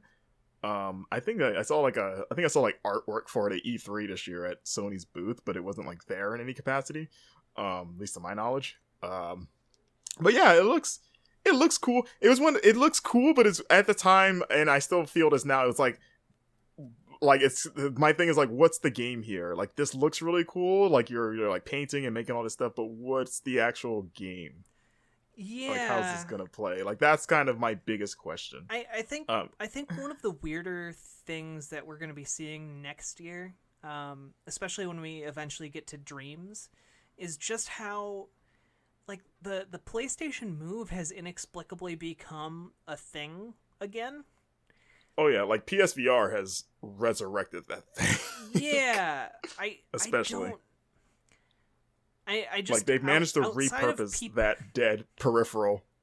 Yeah, I mean, but like, does the PS Move, does that come with the PSVR? There are bundles that include it. Because like you don't need it to play some games. Like, you can just use the controller, but it's certainly like that is the main kind of one of the. It may as well be the primary purpose is PSVR right now. Yeah, because like I think one of the biggest problems we're seeing with VR and like all of the just the weird stuff that's going on with accessories and peripherals is just like it gets kind of overwhelming and confusing. Like, what game needs what? And it's kind of the whole like Sega Mega Drive problem again for the Genesis. Do I think Sony, at least because they're usually pretty good with their packaging. Like, you see like a lot of boxes that say on like the front, like the banner, like, oh, PSVR or like Move compatible, like and stuff. I know that you like see that, but you know, you have to factor in, okay, well, if I'm really interested in this one game, is it worth it to buy this fringe accessory that literally only 2% of the games that have come out for PlayStation 4 use? And also, like, I don't know, we're probably going to see new consoles announced next year. So, like, at what point is it silly to start investing in PlayStation 4 stuff again? You know? I don't know. I get you. And I'm not totally sure if you can only play this with Move, like if there's a way to just play it with the DualShock. I'm not sure. But I just remember that, like, the initial demo, that's what they were kind of, like, using. So there might be, like, a controller-only option. I'd have to look that up to see. But yeah, that's kind of my overall thought on the game. Like, it looks cool. I just need to know, like, what it, like, does it play? Is it actually fun to play? Yeah. as it is to look at. So yeah, I forgot who's making that, but I've got my eye on it. We'll say that. Another game that I very much have my eye on, and I think we all this was another one that debuted at E3 this year, and I think if I remember correctly, we were all kind of pretty on board for this one. Is Control by Remedy. Yeah, that one looks. I still don't know what to make of that one. It looks interesting. Yeah, if I remember correctly, the idea of the game is that you play as this woman who is recently hired at this kind of this government agency or some sort of weird kind of like CIA, almost like Men in Black kind of thing, where they investigate like weird, I think it was like dimensional phenomenon, and then something goes horribly wrong where like some invading force from this other world or dimension opens up in their office, and the like director gets killed, and then like somehow you become the new director, so you get access to like that weapon. Like, do you remember the weird gun she had that's like pulsating and stuff? Yeah, like she gets that, and then like somehow it's like up to her to kind of like fix this, and then she kind of gradually gets more of these powers as she's interacting with this weird force. Like on a technical level, it looked cool. Like the way the environment and things were shifting around, like in that trailer, was cool. And I like the premise is interesting. And I like Remedy games. Like, I like Max Payne. I like Alan Wake. Quantum Break was okay. not the best, but it was okay. It had cool ideas.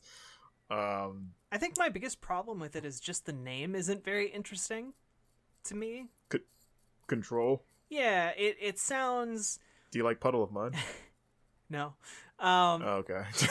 But it sounds like I think it was called Inversion. Was that the one with the Gravity? Yeah, it had that stupid looking box art where the guy was sideways, and it was really like, it hurt my eyes to look at it. Yeah. I mean, that's what that name makes me think of, and that's not good when that's the first thing that your game name brings to mind for me. So. Yeah. Shout out to Inversion. Pretty sure we're the first people to talk about that game in some time. I know that was a deep cut. I'm sorry.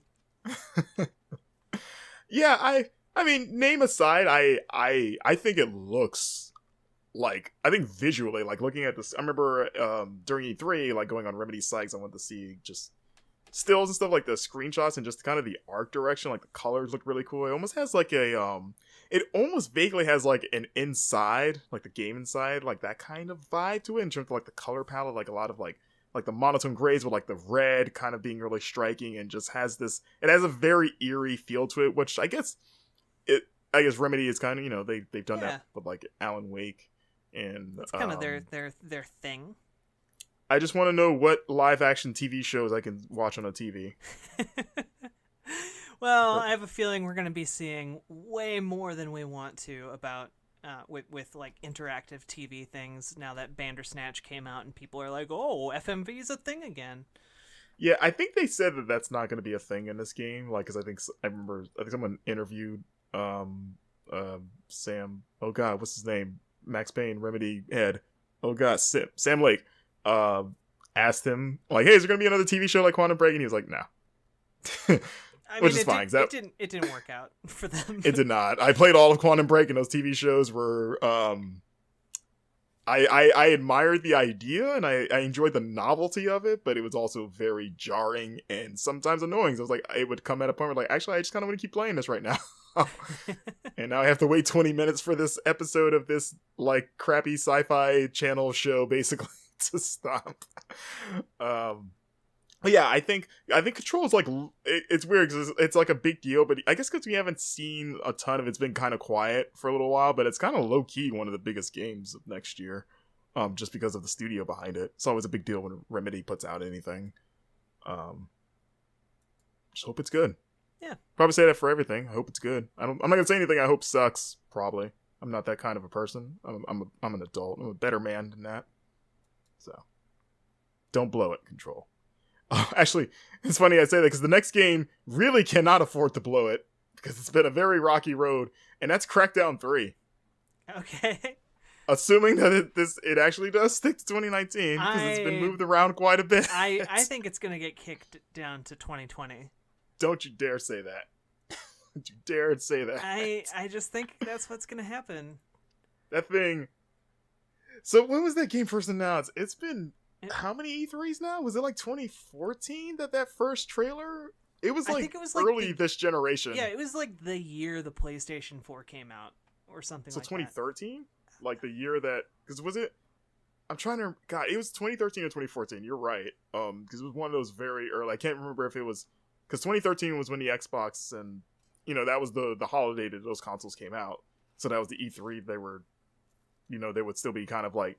trying to sell the console, basically. I think they were was it 2013? I think it was shown during like the Xbox One, like with the remember the demo? They're like, oh, look at the destruction, like it's running on the cloud, and look how buildings fall over. It's running on the cloud. Yeah, that was the thing. They're like, it's cloud powered, because that sounds right, because that was Microsoft's thing in that their early days of like, we got the power of the cloud, we could do things that you couldn't normally do, like look at this destruction tech.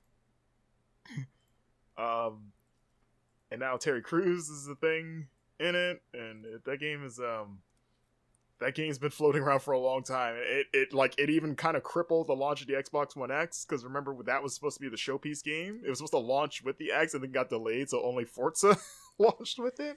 So it kind of killed the argument of like, why should I buy an X? Like, if I'm not into driving games, I don't really have anything that can show off the game. I have just a tiny anecdote about the Xbox One.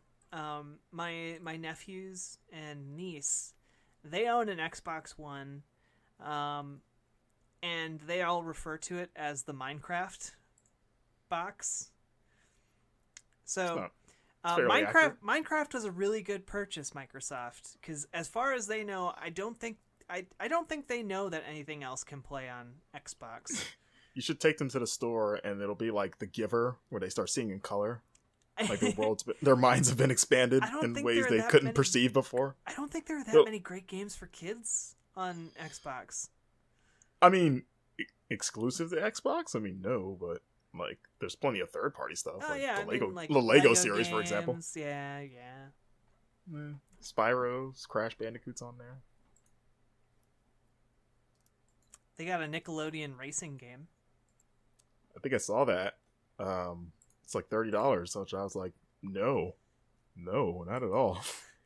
As much as I want to race Michelangelo and SpongeBob, no, absolutely not. That's way too much for that. I mean, I don't want to be presumptuous, but I'm like, I don't know if this looks very good. And you know what? That's a great segue to the next game, because why buy Nickelodeon Racing when you can just get Crash Team Racing Nitro Fueled? Heck yeah. I'm excited for that. I loved me some Crash Team Racing back in the day. I did not have an N64 at the time. I went with the PlayStation. I grew up a Nintendo kid and then made the switch to the PlayStation for the very stupid and singular reason that it played CDs instead of cartridges. And to me, that was like futuristic as hell, and I wanted the Future Box. And that was the only, I swear to God, that was the only reason, because my mom said I couldn't have both, because I had a Super Nintendo and a Genesis, and I wanted to get both. It's like, can I have one or the other? And like, instead of sticking to what I knew, I was like, you know what? I want the Future Box, because that's amazing to me. I can't believe this thing plays CDs. That's insane. And thank God that worked out, that the system wasn't a flop, because that would have been awful. And thank God she didn't get like a CDI or anything like that. But yeah, so I became a Crash Bandicoot fanboy. One, because the games are good, but also because I didn't have access to Mario anymore, and I needed a new mascot to rally behind. So I had every Crash game on the PS1. And since I couldn't play, I mean, I played a shitload of like Mario Kart 64, because all my friends had 64, so I still played a bunch of the 64. And I loved Mario Kart 64, but I couldn't take it home with me. So like Crash Team Racing was like the perfect answer.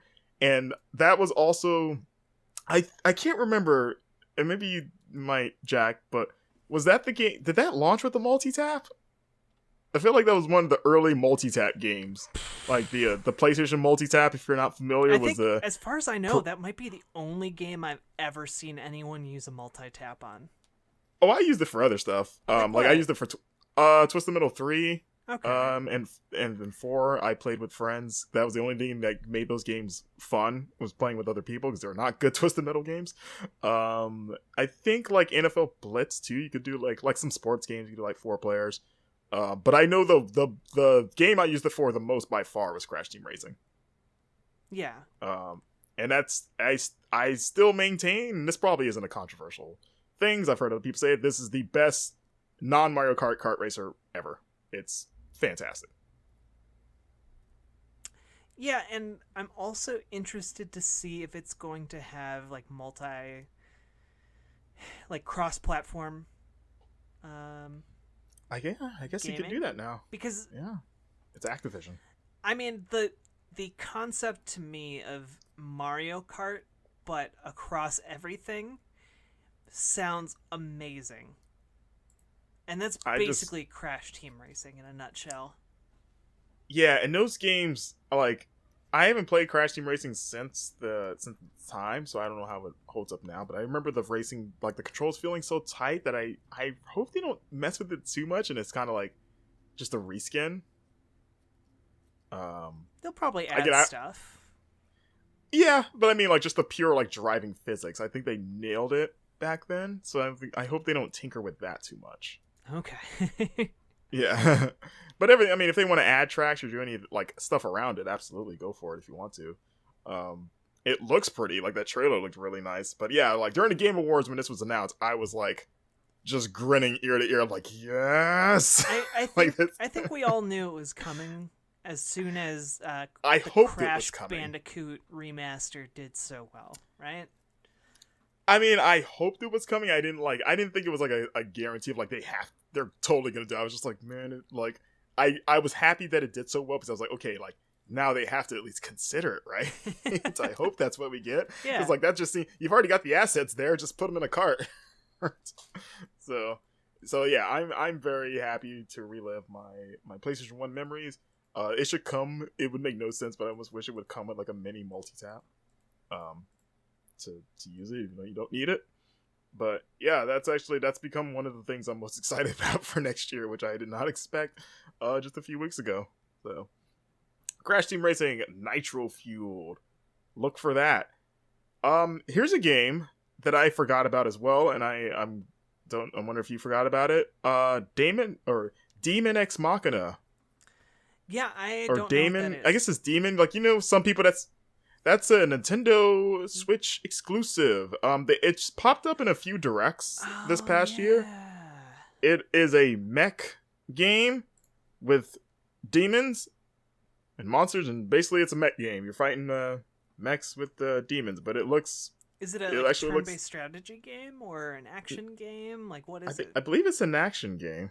Okay. From what I remember from the trailer, like, it had some pretty over-the-top, like, wacky trailers, but it's kind of become like one of the biggest kind of third-party Switch exclusives that's coming next year.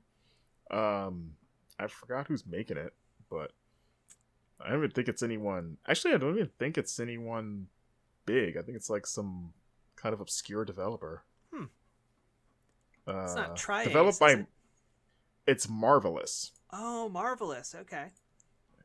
Yeah, I can't off the top of my head name anything that Marvelous has done. I have heard of them before. They've made a few things. Okay. Yeah, it was actually revealed at E3 this year during Nintendo's thing, and I know it's appeared in like a direct since then. Yeah, they've done a bunch of like different anime games. They've done some of the Rune Factory, or like they had something to do with one of the Rune Factory games. They did a couple Harvest Moon things. I think they're best known for this series of like weirdly erotic games, Senran Kagura. Oh yeah, you're right. I'm looking at their games, like, yeah, a bunch of Harvest Moon, Stories of Seasons. They did Fortune Street, remember that? They're also working on let's see, Fate Extra. Yeah, they've done a lot. They worked on Muramasa, yeah. Okay. Yeah. God Eater 3 they worked on. Okay. Tokyo so yeah, Ghoul they've Eater. got some. Yeah, I don't know what the hell that is, but they did that. Okay. Well, yeah, this I mean, I love my Switch. I love getting new games for Switch. I have a lot of games for my Switch.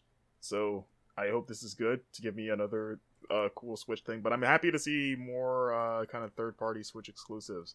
I feel like just as a Nintendo fan, but like I'm actually looking at on their website right now, and they've got one of those kind of like video backgrounds for their website. Mm-hmm. And I'm just seeing stuff in action, and it looks every time. It's this game's like every time I forget about it, but then when I see it again, I'm like, oh yeah, this thing looks awesome. And it kind of reminds me of it's pretty much like a straight up mech game. Like you're flying around, but it's got a cool kind of like cell shady anime look to it. Mm-hmm. There's like a bunch of bullets flying around. You're just flying through them with your mech, and just it looks really cool. What resides in the flesh of a machine? Gods or demons? That's what it says. Why not both? Also, they do the thing where they spell demons Daemon. So I want to say daemons, like, but it's not. Yeah, this looks cool. I think this is another kind of like dark horse for next year. Yeah, I can see that. If everything. Yeah. Okay. So, shout out to Damon, damn it, Demon Ex Machina. I think you meant Dammit. Dammit Ex Machina. Okay, here's a game that has cooled off significantly, and is also, much like Crackdown 3 has been delayed a few times, Days Gone. Yeah, I Sony Bend. I don't care about that game. I kind of cared about it. That I think that first trailer was cool, like the scene with the zombies when they're like in the zombie stream and they were flying, like literally pouring through the windows. I thought like that looked really cool from a tech perspective.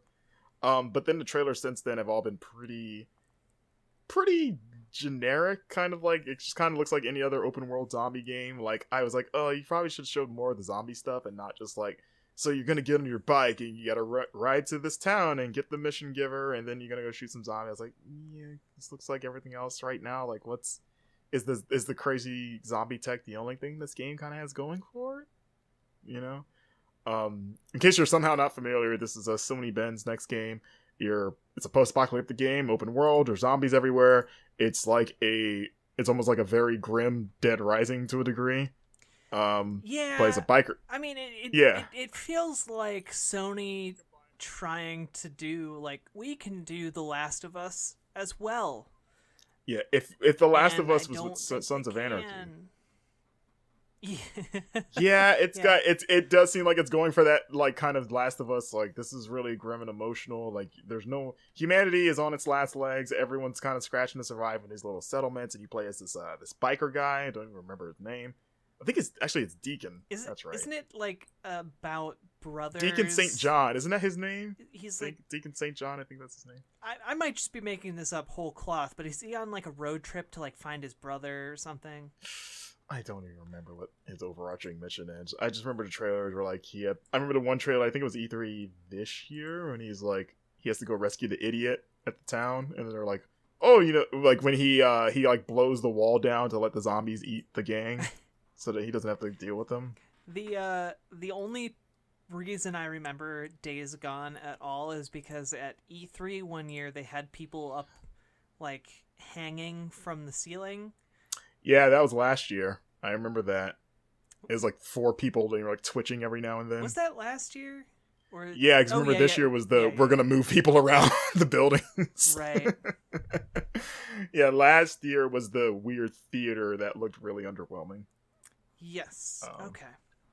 Yeah, Sony's E3 conferences have gotten not so great. Actually, it's been a natural progression because the last 2 years were like, what? And then what? And then next year they're not going to be there at all. Yep. So, the writing was on the wall, it seems.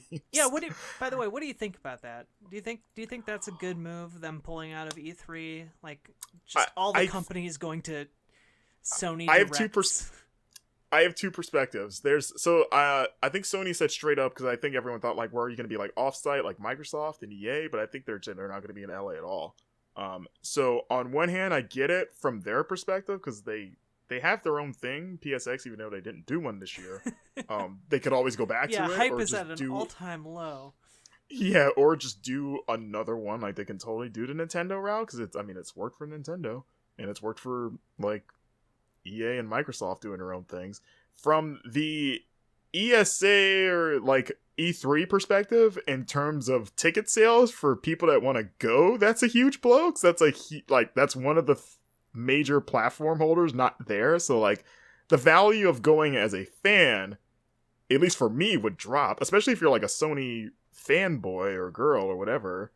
That they're not going to be there like at all in any capacity unless something changes. So like, if you've never been to E3 or if you've been before and thinking about going again, I feel like that, that's kind of a blow. I mean, it's harder to justify like the $500 price tag. Yeah, because it's like that's a huge spot, and I'm wondering what they're gonna fill that now. Because like even this year with Microsoft, it was weird with them not being there. Because you and I were both there, and like it was kind of that weird kind of like open area between Nintendo and Sony that they just kind of filled with. It was kind of basically filled with people and it's like some displays and stuff like that. But it was normally where Microsoft would have hung out. But Nintendo had a way bigger booth than they normally do because of that. Yeah, I think Nintendo's gonna have an extra big booth. I don't know. This year's like half the floor is just Nintendo. I think E3 has been behind the scenes, like just running into a lot of problems, and I think they need to like adapt, and maybe that means moving to not LA. Should they go? Where were they? Those years? Were they like in Vegas or some? What was it? Remember the 2 years they were somewhere else, like in 2008 or whatever? I know there was some talk last when they were talking about moving the convention to like St. Louis. Yeah, but then they re-signed for like at least another like couple of years. Yeah, something like that. Yeah, so they're gonna be there for at least the next 2 years at minimum, I think. Yeah, something like that. Yeah. But yeah, we're going off a weird tangent. Sorry. This is what Days Gone. Is Days Gone for Sony? Their days being your E3 are gone. Boom! And, got them. I think that they left because they knew they would have to talk about Days Gone again on the stage at some point, and they didn't want to avoid it. Though the game would have come out by then. I really hope that this game surprises me, because right now I don't think it's gonna be bad. It just looks like forgettable, and that's the biggest sin a game can commit. It gives me a Watch Dogs 1 vibe, like after actually playing Watch Dogs 1. Not the hype, we're like, oh, this looks amazing, but then playing it, and you're like, oh, this is just the kind of okay open world sandbox. This feels like, oh, this looks like just an okay open world zombie thing. Like, it probably won't be bad. It just won't be like, okay, that was fine. Yeah. So, but prove me wrong. Prove me wrong. Next up, we got a fighting game. It's Dead or Alive 6. That's about my response. And not because I dislike Dead or Alive. I just don't play Dead or Alive, so I have no real affinity for the franchise. So I feel like we've had such a glut of good fighting games recently that I'm just kind of... Yeah, 2018 was good for fighting games. It really was. And I don't know if... I mean, I know Dead or Alive has that niche in the fighting game community. I don't know if it's going to be able to hang with the other big dogs, you know? What's it bringing to the table?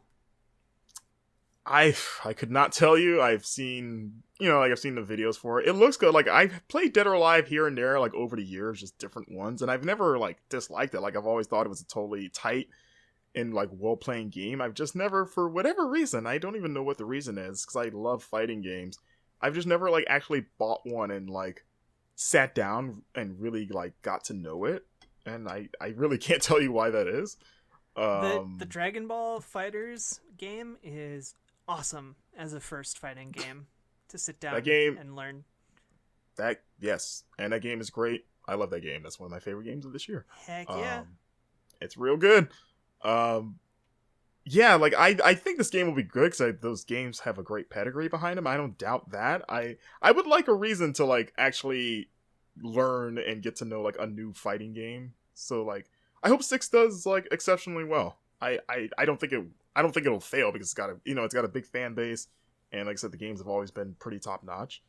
And right now there's only one major fighting game that we know of that'll be competing with it next year. I think, and we'll get to that a little later, but I think they released roughly around the same time. So I think Dead or Alive is in the first, like, quarter of the year, like February. Which, by the way, February is pretty packed with games. So unless some people move, everyone's gonna be broke. You're gonna be making some real Sophie choice decisions here with your wallet. Oh, not just one Sophie's choice. Sophie's choices. Yeah, it releases February 15th, Dead or Alive 6, so keep that in mind in case you were wondering if I should buy this or Days Gone. Somebody's wondering that somewhere. Are they? I might even be inclined to buy Dead or Alive 6 over Days Gone, which is insane. Because I was like, the new IP versus the series that's good, but I've just never really played. I might actually go with Dead or Alive 6. To be honest with you, at least it's like a known quantity. I don't know. Here's another known quantity that I do know very well is Devil May Cry 5. Okay. I am psyched for this. I am a huge Devil May Cry fan and of stylus action games in general, and honestly, that is because of that first Devil May Cry game. Did you play that demo that they put out? It was only for Xbox, but I did not. Did you? I did. How was it? It's fun and it's weird. One, because I have not played traditional Devil May Cry 5 or Devil May Cry in general, because the last one was the Ninja Theory one, which I think is phenomenal. Yeah, DMC. And I'll defend that. Yeah, the one that everyone thought would suck, and it was actually arguably the best game in the series, and I will stand by that statement. I know Devil May Cry 3 exists, and I love that game, but I think it rivals 3, personally. I think, if nothing else, it's the second best game in the series. But yeah, kind of going back to the original format, but with the new stuff, one, it looks really nice, like, graphically. It's pretty as hell. The combat feels good, as you would expect. The weird adjustment is with the arms. So, like, Nero, if you're somehow not aware of this game, it's a direct sequel to Devil May Cry 4. So Nero is back. Dante's back, though Nero is the protagonist. You play as Dante. There's two new characters, a lady named Nico, and then there's a third playable guy named V. Who kind of looks like Chris Angel if he was in Devil May Cry. Aren't they? At least to me. Isn't that all characters in Devil May Cry? I mean, he looks like extra Chris Angel, though. Like, he may as well be Chris Angel. But in this one, Nero gets his demon arm severed. So Nico, who's like this weapons tech lady, builds like your new arm. So you're basically like Big Boss and Phantom Pain. You get like a rocket arm thing, and you get these different arms that do different things. And during combat, you switch between the different arms, and they all have like finite uses to them. So it kind of adds strategy in terms of like, okay, like I can use this arm to shoot like kind of like smaller blasts or charge it up for one big blast, but it uses up more of the meter, and then I can do like giant like AoE attacks, but then that might like make your arm fall off. And my big worry was like, oh, am I gonna go like long times like armless until I find another one? But they were like everywhere. At least in that demo they were. So you're always picking up more and like more types of arms. So I was like, okay, it's weird to get used to just because like, you know, like just going by like my Devil May Cry like muscle memory of how that game works, and like having to have a finite resource because, you know, like the guns that you always have are unlimited, and you still have a gun too. Yeah. On top of your devil arm that has unlimited ammo. It's just this third thing in your arsenal that's just the biggest difference. But I think it's okay. I need to play more of it to have a definitive opinion. It took a lot of getting used to, but I started getting the hang of it like as I played the demo like 3 times. I was like, okay, I could see something here. I just need to see how it kind of evolves throughout like the whole game. But it looks nice. It looks like, at least in that one demo, it looks like they took something from DMC in terms of like there was a sequence where like the environment was like kind of falling apart around you and like running through it, which was a huge part of DMC. And one of my favorite parts of that game was those kind of like when the world itself was trying to kill you. So it's like, I don't know if that was like a nod to it or whatever. I was like, oh, okay, that's interesting. I'm just happy that this series is back, to be honest with you. It's been so long. It's been 5, or I guess it'll be like 6 years, roughly, since DMC, and even longer for like the regular mainline Devil May Cry universe. So I'm psyched for it. I love these kind of games, like I said. What do you think, Jack? I have never had a super strong affinity for Devil May Cry. I'm excited about this new one. I always think that they look really, really cool. The gameplay has never really grabbed me in an interesting way. And maybe this is the one that's going to change that. Like, I gave the Devil May Cry remasters a shot. I tried playing it when it came out. And yeah, this 5th one looks like, hey, maybe this is the time, you know? Yeah. Did you play DMC? I did not play that one. No. Okay, I'm interested to see that, like a Western take on that series. Yeah, it's probably fine. Oh no, it's fantastic. it's a phenomenal game. Like I said, if you think otherwise, then I will fight you. All right. So I will air combo you and get an S rank. All right. and that's another like first quarter like spring games. I think that's like March, or I should looking it up now. I know it's like within the first like 3 or 4 months of next year because we're not allowed to have money in the beginning of the year. That is March 8th. So not even like just after you survive the onslaught of February, like the first week, here you go. Suckle on this capitalist tit. Yeah, what? Let's rock. Yeah, that was that was weird. Consume. Yes, like they live. If you put the glasses on, that's all you see on the game boxes. Yep. Another one that I'm very excited about is Doom Eternal. Yeah, that game looks pretty alright. It's a sequel to 2016's Doom, which was one of my favorite games of that year. One of my favorite games of the generation. I love the hell out of that game. And yeah, it basically looks like more Doom. Yeah. But, that's great. I mean, it looks great. And yeah, I don't know what else to say about it other than more Doom. It's coming next year. It looks really pretty in like a gory heavy metal hell way, like the first game was. And I'm psyched for it. I think like enough time has passed since the last Doom. I know they're doing some new stuff with it, which is great. but I think by and large it's very much that formula. Why not give it to me? Give me all the cackle demons and shotguns and weird 7-foot robot people with human consciousness trying to tap into hell power. The only thing about Doom Eternal that I have really to say or add to this conversation is I really hope people understand, either the players or the people making the game. I don't know, that what they've shown so far, it seemed like people were getting mixed messages from the trailer about like what the target of the satire was supposed to be about. Was it satire? Well, because the whole underlying premise, as far as I could tell, is that the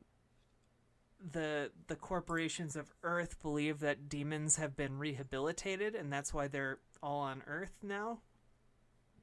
Oh, is that what? I thought they invaded Earth. Like I thought they were going for like a Doom 2 kind of thing. Signs like talking about like appropriate ways of addressing demons and like okay, I think I missed welcome. That. Yeah, I guess that makes sense. I guess that's kind of, now that you say that makes sense, because the whole plot of the first game was this corporation saying like, hey, hell energy could be a new energy source for Earth. It's great, and there's nothing that could go wrong with that. Like somehow everyone is on board with this idea. yeah. Okay, sure. I mean, it'll probably be like that first game is very self-aware. Yeah. So which was one of my favorite things about it. I'm hoping that it continues that way and doesn't get bogged down in like a message that could be easily misconstrued as like.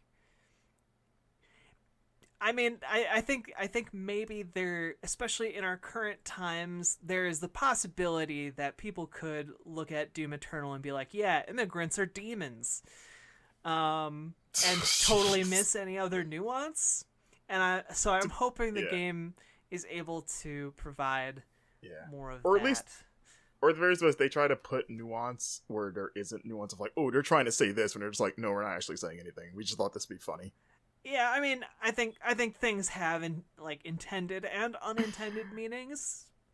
Yeah, but if anything else, that would be true to Doom's history of people getting outraged over it and trying to assign like, oh, there's this. These guys are into hell. They're Satanists, and like, no, we just thought this would be badass. we thought this would be a fun, badass thing. That's all this is. And yet now people have written books about the meaning of Doom. So there's a great book called Masters of Doom that, if you've never read it, just totally read. Mm-hmm. It's about the making of Doom. It's really good stuff. Mm-hmm.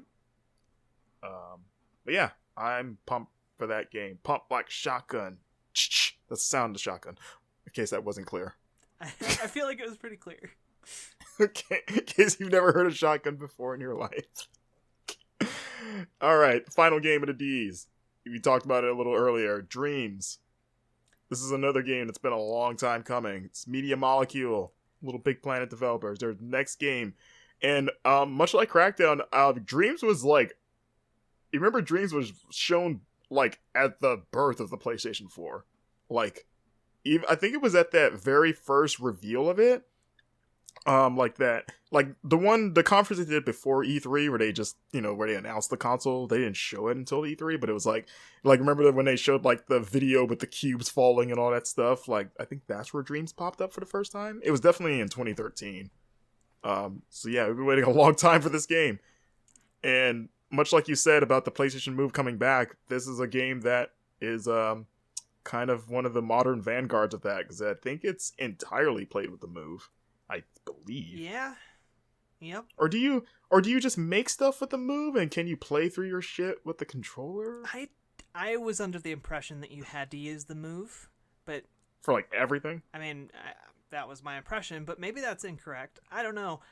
I'm very ambivalent about this game. I was very excited when it was first announced. I thought Little Big Planet was one of the most brilliant games on the PlayStation 3. And Dreams looks like it could be something super, super interesting. But also, I'm not...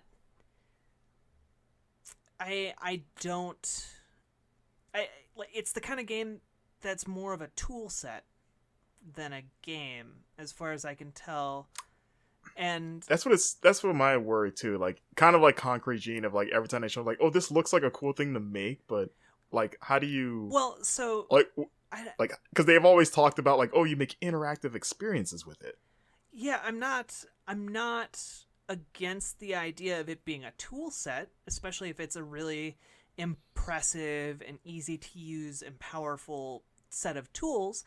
But is that, if that's the case, then it lives and dies on the strength of what the community creates with it. And that's hoping that it sells well enough to get a community behind it. Yeah. So I'm interested.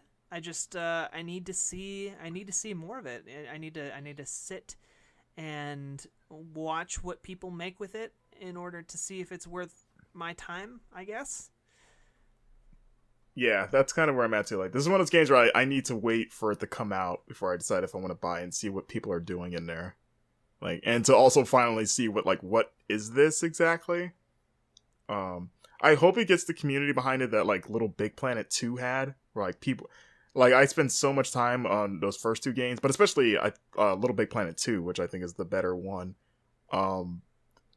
Just spending so much time downloading people's stuff and playing through it, like that was the most fun I had at playing with friends and all of us just searching together to try to find cool stuff to play together and just admiring people's creations. I would love to have, I mean, less so the multiplayer aspects. I don't think that's a thing with Dreams, but just being able to sit there and, you know, like just go through people's stuff and just, I don't know if I'm assuming it still has the same like share stuff. Like you don't just create stuff, but you can't share it with other people. I would assume that too.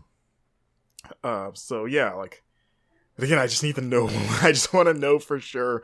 Like, just sit down. Like, what am I doing in this game other than making stuff? Like, which can be fun. I mean, I'm personally one of the types of people that like I need a through line of some sort. Like, I can't just make things and be done with it. Like, that's why I've never really picked up Minecraft or anything for very long. Like, oh, I made a thing, but like, I don't know. I just need like I always like to have like something, like either a story or objectives or just a little bit of a breadcrumb trail to lead me through it. Yeah, I hope it works out though, because I think the idea is admirable. So, all right, so that's part 1 of the 2019 game preview extravaganza, spectacular, whatever you want to call it. In part 2, we're going to touch on games such as Mortal Kombat 11, Star Wars Jedi Fallen Order, Sekiro's Shadows Die Twice, Kingdom Hearts 3, and so many more. And with that, this first episode of Marcus Talks About Games comes to a close. Thank you so much for listening. If you want to find me on social media and reach out, you can do so on Twitter at MarcusStewart7. That is the number 7. I'd love to hear what you think and what you would like to see in future episodes, or maybe who you would like to see pop in on the future episodes. I would greatly appreciate the feedback. And with that, let's take this home. See you next time, guys. Thank you so much for listening. Keep on gaming and have a great day.